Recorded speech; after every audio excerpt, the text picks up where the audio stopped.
I know this is not considered to be one of Kay's stronger novels, but damn, is this a really good book?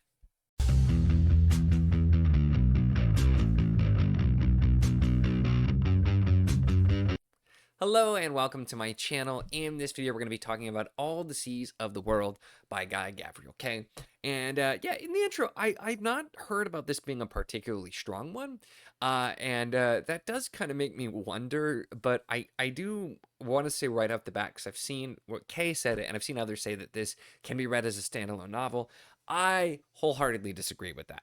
This is really a sequel to Brightness Long Ago, and I feel like not only will it spoil some things about Brightness Long Ago if you would read this first, but also you're not going to get the full impact from this book if you've not read Brightness Long Ago.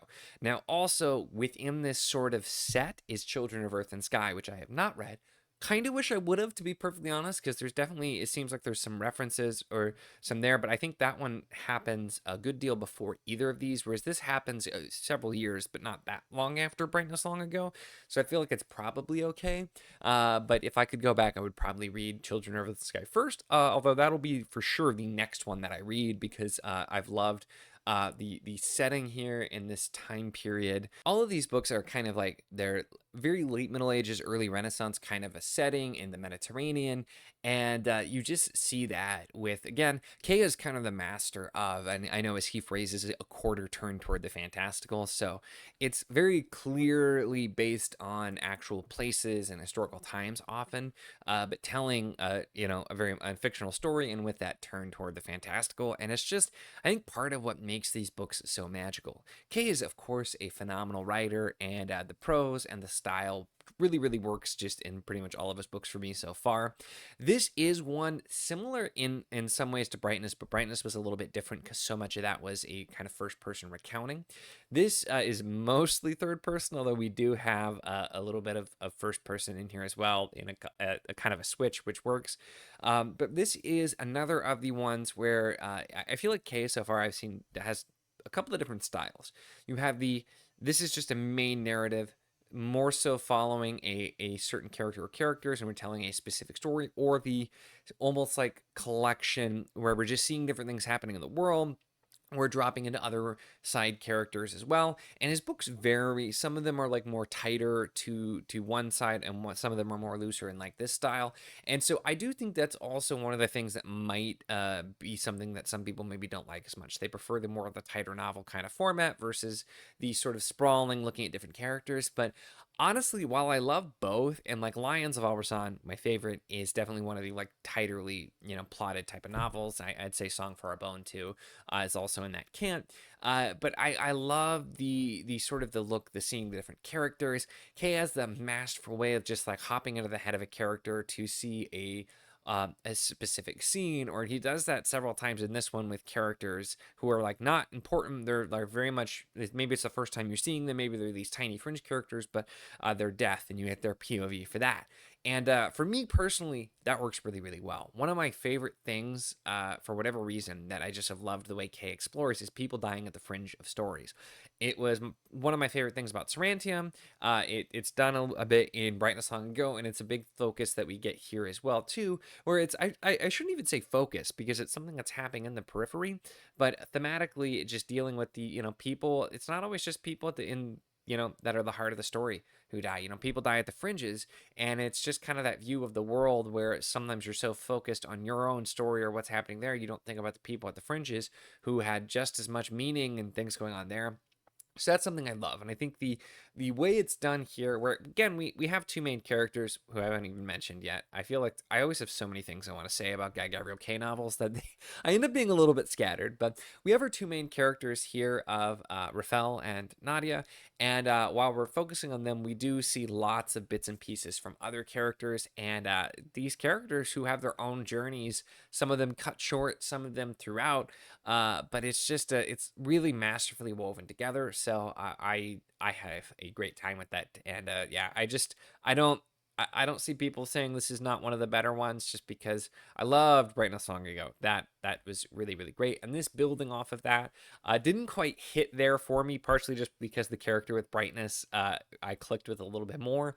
But Kay, as always, tells a beautiful story, weaves it together, and is exploring lots of themes. And the kind of the theme that you're looking at here with our two main characters, you have Nadia, who, when she was very young, was captured in a raid, and she was forced to be a slave. And so she is just specifically wants to kill Asherites because that's who captured her, and she wants revenge. But she ends up, after she escapes servitude, partnering on a ship with Raphael, our other kind of main character, who, while he didn't have that type of thing, is just still some from his past was the exile of his people, and feeling that exile and being away. And we look at that very specifically. We focus on the theme of exile, actually, with one of the not particularly important in some ways side characters, which I just think is also such a brilliant way to do it, where you have these themes and it's these things that are really important to our main characters, and then you explore it more through another character. And there's this other character who is actually uh was also captured and is a slave, although he's treated particularly well. And he's doing this writing about his time and his exile, and it going on with that sort of thing. And we have other characters who just kind of realize these things, and we talk about that. So it's a really cool way of exploring those themes. But both of our characters, our main characters, are dealing with that type of thing and going on their own journey. And this does weave in a lot of the characters that we saw from Brightness long ago as well. So we already have those sort of established characters. And again, that's why this is really a sequel. I feel like you could read it, and I feel like you could still enjoy it, but it's just not going to be as good without having read Brightness, because you have these established characters, and when you see them, you already know them from Brightness. It makes this so much better, and it even honestly, it adds something additional to the experience of Brightness, having already read it, because you're seeing more of those characters too. So I can't stress enough, read Brightness long ago first, and then this one. Do not read this one first. I'll update after I read Children of Earth and Sky as well. But just the exploration there is, as always, really, really well done with the themes and with these characters. And the character of Nadia especially, I thought was such a well done character, because she's dealing with several things as well. She's, being a woman, and everything that she went through as a woman and as a slave, and that's something that's talked about. It's not the same when a woman who is a slave escapes and comes back home versus a man, and her dealing with just feeling like she can never go back home, and doesn't even want to know what might have happened to her family, because she feels like she's just sullied and not going to be able to go back.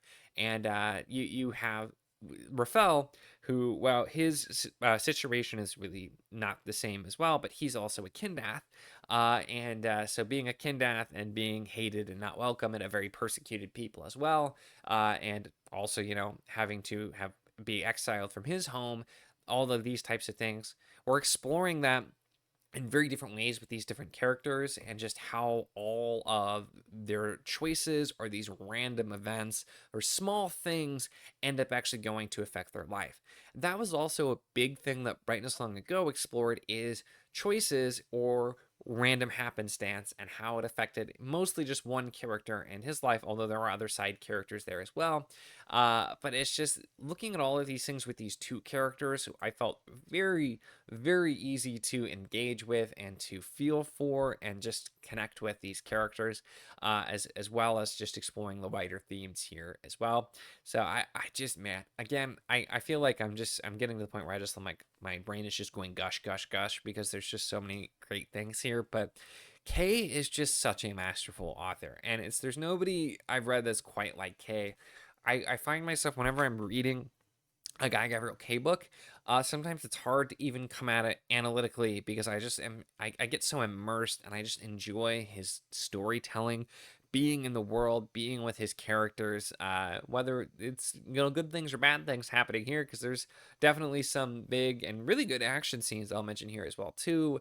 There's the threat of war, and there's all of these big events, and you often find that in Guy Gavriel K novels, that there's all of these big things, and there's much like the bigger picture actions and consequences, but he comes at it from such a specific and close character focused path that it's just such a unique experience to have these really, really deep character focused stories that also manage to have a big world, huge big picture things, and also manages to give you these small glimpses of these other characters and just instantly give you something extra from that.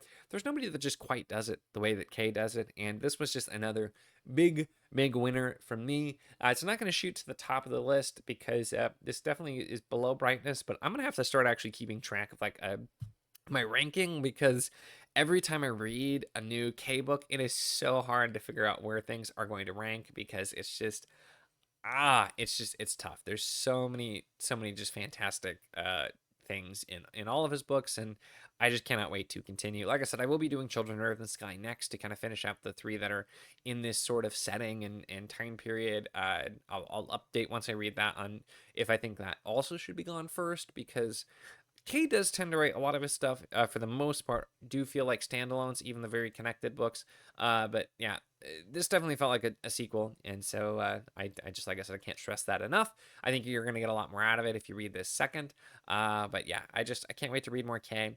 It's always a struggle because I want to just enjoy and like spread out and savor his books, but I also want to read all of them immediately. And I'm gonna be so sad when I'm done with his books. But we'll see. I'm sure I'll have plenty of time. I still have quite a few of his books left to get to, but I've also gone through almost half of them, I think, at this point. So it makes me a little bit sad. It's a bit bittersweet, but I can't wait to continue because I've enjoyed them thoroughly. That's really it for this one. Let me know your thoughts on all the seas of the world, or Guy Gavriel K in general, or where this kind of ranks for you. If you're somebody who did have it lower, or if you're somebody like me who really enjoyed it, I would love to hear from you because it's always interesting to see where different people land on different things. So let me know in the comments. Make sure to give the video a like if you enjoyed it. Check the links in the description as always for the Patreon if you want to support what I do, as well as the Wizard of the Enclave Discord if you want to chat books, whether this book, other books, really anything at all. It's a lot of fun. We'd love to have you. And of course, if you enjoy my content, make sure to subscribe.